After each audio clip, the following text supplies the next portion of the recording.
it's not an easy job at all to have trust at the moment, because, I mean, Syriza was going for a referendum and voting no, and then a couple of days later, they come up with a proposal which is even stronger than the one they voted no for. So this is a little difficult, and I'm keen to see how the Greek Parliament is going to react on it on Wednesday. And then the money has to be found. What do you think the opinion of your voters in Germany is likely to be with this figure of 86 billion euros over the next 3 years, more money being given to Greece? Well, it's kind of a little bit early, but many people in the past days, they meant to us, please, no more money for Greece at all, which of course cannot be done because humanitarian things have to be solved, and that's very clear, and every German parliamentarian is pro. But on the other hand, we have to see whether this is really sustainable, whether this is on a long-term basis. I would say the last program, because, I mean, we have already two which failed, and we now need one which is really okay and which is really helping the country and bring the country back to market. That's our goal. What are the things, if you could sum them up, that make people say to you, no more money for the Greeks? Which of the elements in what they believe about the way the Greeks have run their economy are the most offensive? Is it the early retirement? Is it the lack of paying taxes? What is it? Well, it's a mixture of each and everything, starting definitely also with the behavior of some people. I mean, to call our finance minister, who was really fighting for a good solution, to call him as a terrorist, these kind of things is not possible and it should not be. But anyway, we are willing to help if we can, and we will try our very best now to find out as to, with this program, we can make it. I hope it.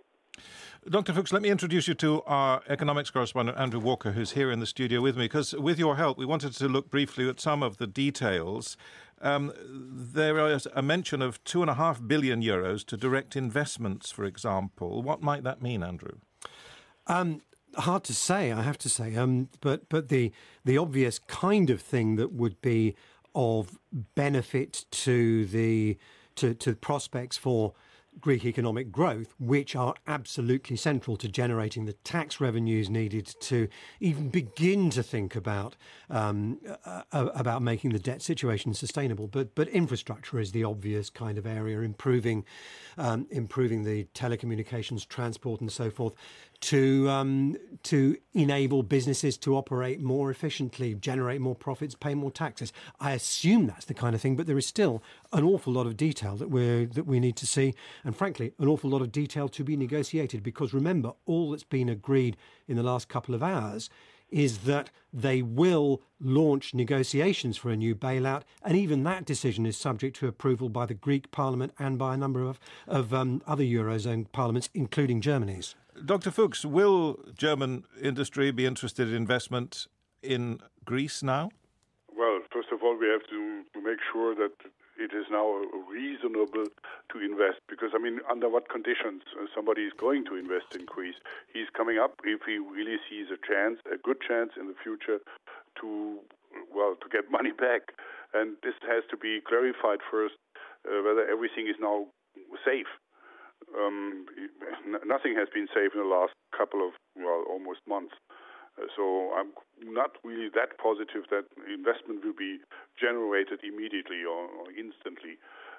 This is going to be very difficult. And it needs to be competitive. Greece needs to be competitive, and competitiveness means they have to cut costs and whatever.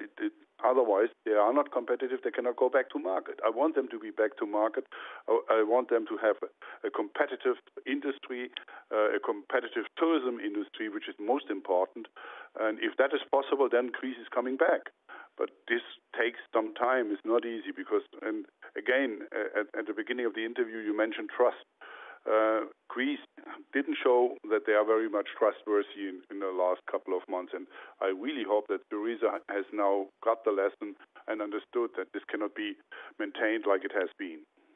Dr. Fuchs, Andrew Walker here. Can I ask you for your judgment about the chances of getting these new negotiations approved by the Bundestag, and I ask because one of our other programmes had a German MP on. I apologise, I didn't catch his name. Who was saying, first of all, he's going to vote against these negotiations, and also been suggesting that there is no legal basis for another bailout programme for Greece because that requires that it's necessary to safeguard the financial stability of the euro area, and Greece is simply too small to have that kind of impact. So, do you think you're going to be able to get through the very significant resistance you're going to encounter in the Bundestag? It's going to be difficult. It's going to, we need to read it first because we want to see all details of the program. Because so far we have got only a few words, and I don't know the whole program yet either. And I think nobody knows because I want to see. No, indeed not. I want to see it in written and black and white, and I want to have it in front of me, and then we check it. And if the program is really sustainable, if the program is really leading to a way that we don't have the same kind of discussion in 3 months' time again, then I think it will pass the Bundestag, of course. But there will be people in your party, am I right to say this, who will vote no, come what may? Most certainly, yes. And Dr. Fuchs, just before we let you go, we heard earlier from the spokeswoman for Syriza here, Marina Prentoulis, who said that this is the Eurozone destroying democracy, destroying Greek society. Just your reaction to that?